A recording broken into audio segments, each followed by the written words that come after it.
there, I think we now get on to the NBA champions. And guys, we would have started with the Celtics if it wasn't Trill coming on. He did not ask for the 76ers to be the team. I just figured that we'd probably spend a lot of time on the 76ers. So now, little season preview for the Boston Celtics. Trill, are they your favourites for the title going into the season? I think they have to be. Like, I mean, I think when you consider how dominant that they were last year, I think that people haven't really readjusted their expectations for, what the Celtics, I think we come out of every season overrating the champion. I want to get that out of the way. Okay. That's one of my big things is that every year we come out and say, oh, well, this team's obviously good. We did it with the Bucks. I think the only team we haven't done it with was the Warriors, and that's because the Warriors was such seemed like an aligning of the stars with all of these older guys kind of having like revitalizations and everyone being like Otto Porter Jr. being healthy and all that stuff. Outside of the Warriors, we've really done this with every champion of the last 5 years of, oh, well, they'll obviously win the finals next year. Denver is unbeatable. Like, how could you ever beat the Denver Nuggets? They have Jokic and Murray and then, injuries happen. The league readjusts. The league gets better every single year. It's the best it's been maybe ever right now. It's a joke if you compare the 2014 rosters to the modern rosters, how much more talented the league is right now than it used to be. But there's also the fact that like the Celtics were the best regular season team since like not even the pre-KD Warriors when they won like 70 whatever games. Like the Celtics net rating was one of the 10 best of all time. They easily won the championship. They lost 3 games in the playoffs, even though they had some favorable stuff happen for them. I don't think they needed it, to be honest. Like, I think that they happened to benefit from Halliburton and Jimmy and Mitchell getting hurt, but like they were going to win the East no matter what. They were my team pretty much all season. I had them all last offseason as my favorites to win. And then the Damian Lillard trade happened, and at the last second I changed to the Bucks. And then the Bucks just never really felt right, so I pivoted right back to the Celtics, and all year I was like, the Celtics are just obviously the best team. Like, there's like really no way around it outside of the numbers say it, the eye test says it.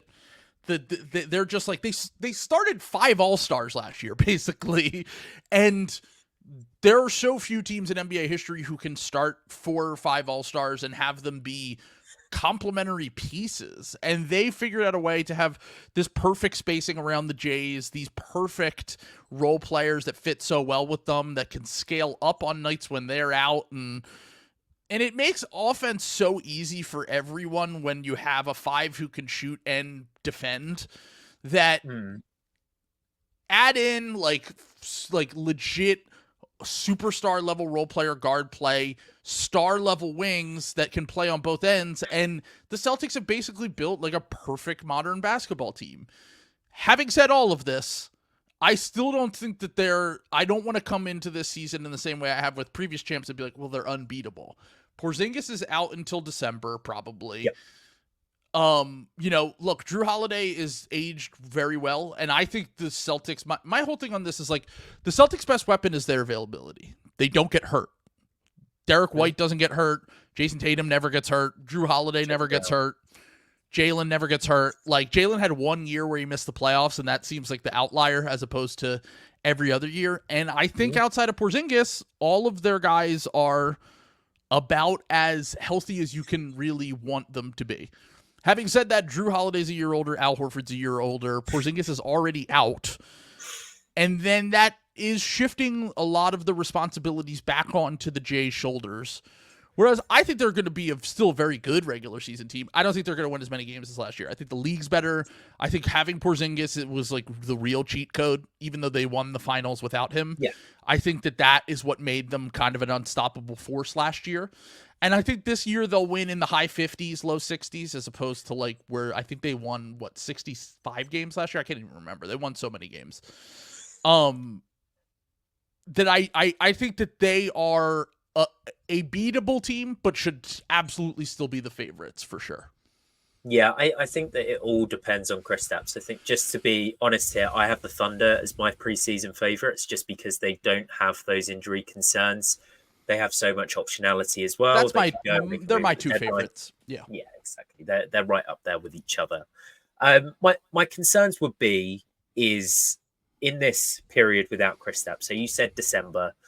We've seen these things go two ways, where like Zion was constantly coming back around the time that the Pelicans fan base were meant to be buying their season tickets, and then suddenly he's out for an entire season.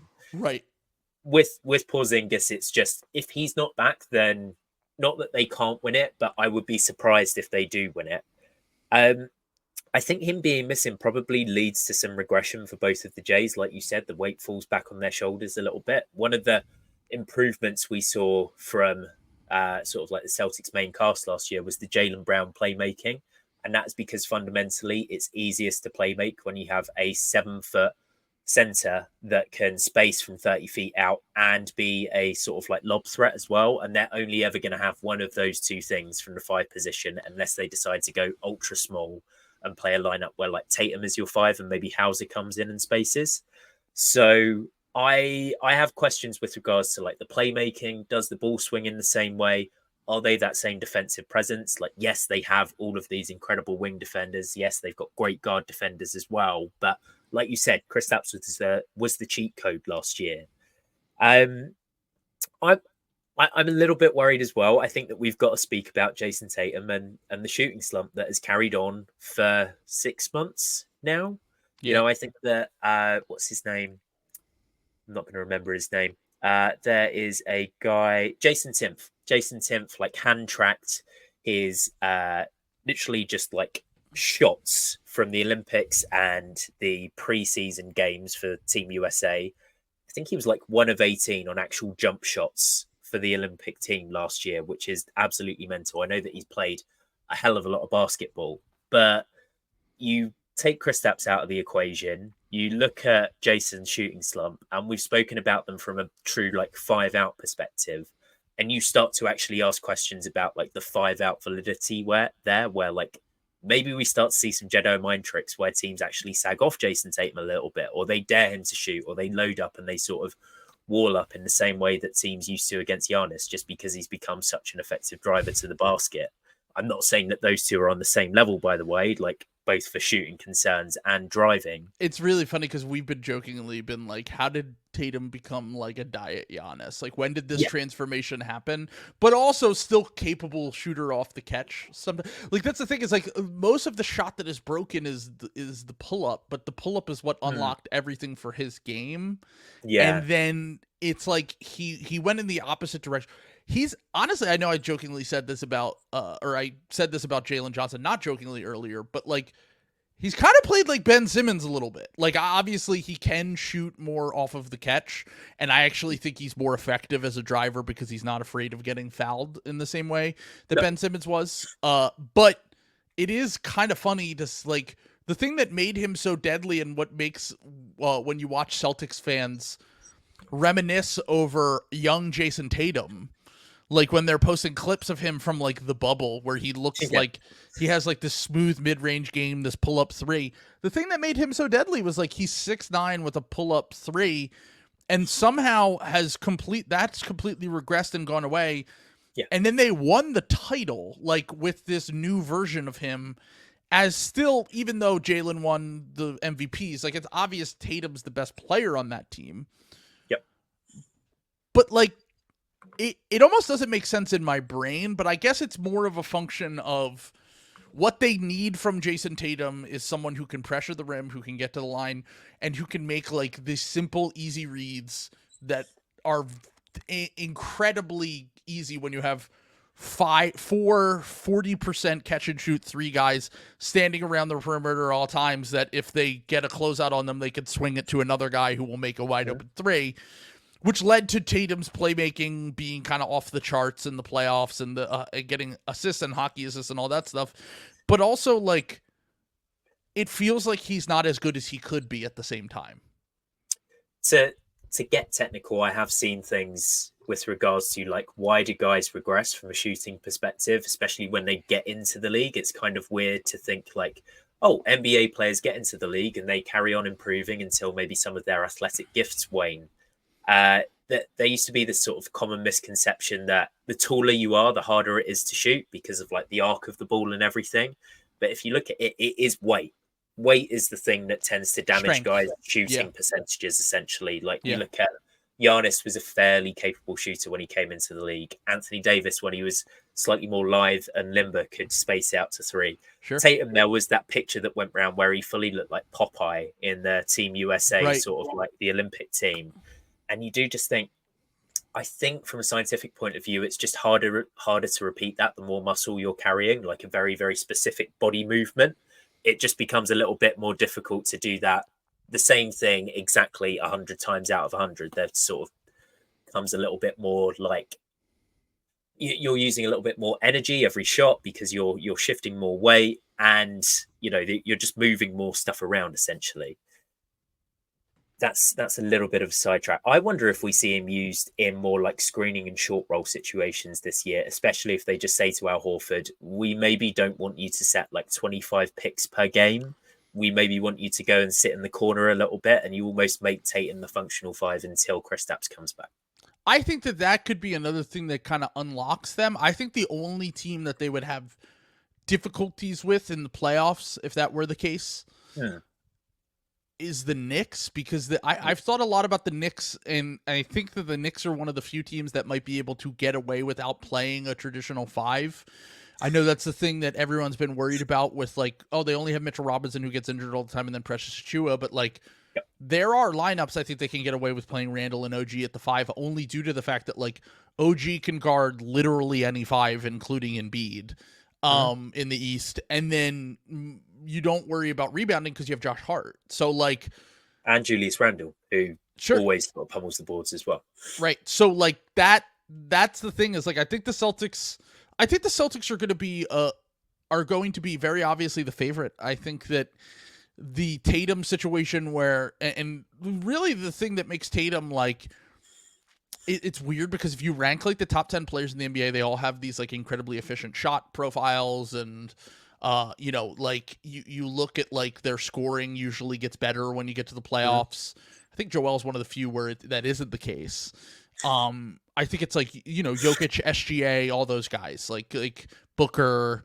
But the thing with Tatum is like the shot and the efficiency usually goes down. But the reason why he's been so effective is because of that versatility. Like he's an incredible rebounder. He can probably play the 3 through the 5. Yeah. And because he's like, he doesn't really have, it's weird because he doesn't have any elite skills. Really, if you think about it, like he's not one of the 5 best players at anything in the NBA, which is like, you usually could be like, all right, well, Jokic is the best passer. KD's the best mid-range shooter, whatever. Like for all these top guys, we're so used to being able to say those things. You can't really say that his strength is literally just being good at everything. There isn't really a weakness in his game, and that is his strength. And the versatility is obviously the other level of it. And I would be interested to see if they move to those at the 5 lineups, because they're once again one of the only teams in the NBA that can kind of afford to do that, because everyone's pretty good positionally as a rebounder. And then more importantly, their guards protect the rim. Like that's not really something that ever they've always valued this, whether it was Marcus Smart, Derek White, Drew Holiday. Like they can literally put Jaylen Brown or one of those guys around the rim, or even Jason Tatum, and like still have pretty capable defensive rim protection, which how many teams can say that? Like you get past that first level defender, which isn't easy with these guys. And then you have a wing or a guard who can protect the rim on the back line at all times. It's a communication thing as well, because I think that the Raptors were like that maybe 2 seasons ago when they still had Pascal, they still had OG, they had Scotty as well. Prior to the Jakob Poeltl trade, everyone sort of looked and said they should be able to do this. But I think when you have a 6-foot point guard in Fred VanVleet, and when you have, I think it was a second-year player in Scotty Barnes back then, as a fundamental part of your team, you're also looking at 5 like absolute veterans that are going to be playing for the Celtics almost at all times. So they're going to sell through the regular season regardless, just because of the model that their team is sort of built to play to. I don't know what their over-under is this season, but last season their over-under was like 55, and I was like, that's the highest I've ever seen for a non-dynasty team. And then I was like, oh, Vegas knows. Like, Vegas knew, this team's about to destroy the league, and then they cleared that with ease. They loved them a couple of years ago going into the 22 finals as well. I think they gave them like a ridiculous. Ryan Russillo loves to remind me of this. Ryan Russillo would bring this up on podcasts like 3 times a month. The models love them. The models love them.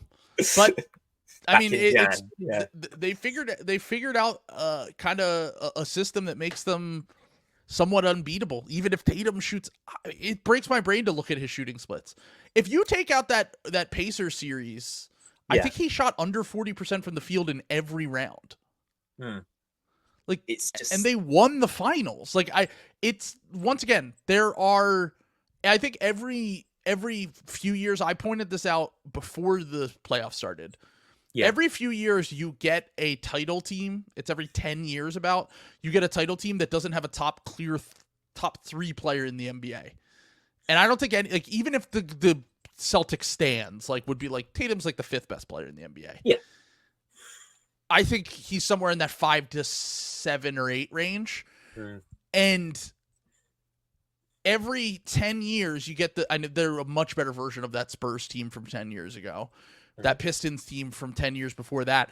But this is going to be the first time I think we're going to see a team that doesn't have that top 3 clear guy that might win back-to-back titles. Like, it is kind of brain-breaking when we're used to the Stephs and LeBrons to then have a team that could win multiple titles with Jason Tatum as the best player. It says something about the need for expansion, because what that means is there's so much talent around the league that a team is able to accumulate enough to get round that statistical advantage of having the best guy on the court. There will be games regardless of who the Celtics match up against, whether it's Giannis, whether it's Embiid, whether it's someone who comes out from the West, where they don't have the best player. And traditionally that means so much more in basketball than it does any other sport that you're ever going to talk about. But, once we expand, we'll get back to the good old days of just, Victor Wembanyama winning 3, 4, 5 championships in a row. Well, Michael Jordan was a beneficiary of that. Like, they expanded and then he won, 6 titles. We're not meant to say that. We're not. It wasn't a weak era. It definitely wasn't weak when he came back from baseball. I promise.